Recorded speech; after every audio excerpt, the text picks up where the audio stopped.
Ayan, welcome po sa aking YouTube channel. Sa mga hindi pa po nagsusubscribe, please click the subscribe button po at huwag kalimutang i-click notification bell para ma-update po tayo sa mga new upload videos. Ayan, mag-unboxing naman po tayo. Kasama natin si Miss Lucy. Ayan po, Lucy. Ayan po si Miss Lucy na bagong ligo.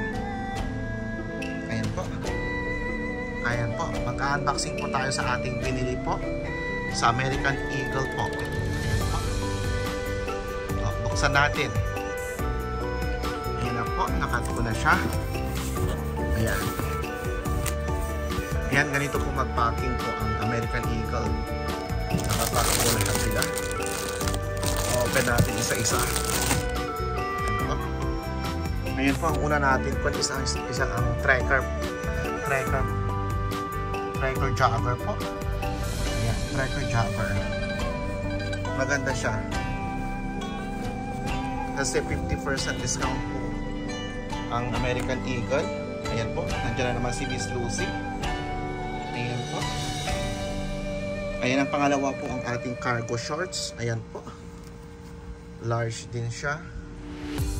Sobrang laki po kasi pag mga American Eagle po. Sobrang laki yung mga XL.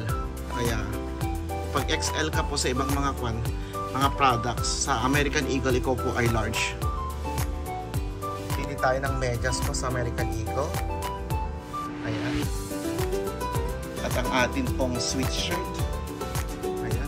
Dito ko nagkamali. Medyo malaki po siya. Ayan po ang ating sweatshirt. Pero okay lang. Ayan, may pampasalubong na po sa may malalaking katawan. Nakatulad po. Ayan po ang ating binili po sa American Eagle kasi 50% discount po. Kasama pa rin po sa Eid Holidays. Ayan po, maraming salamat po.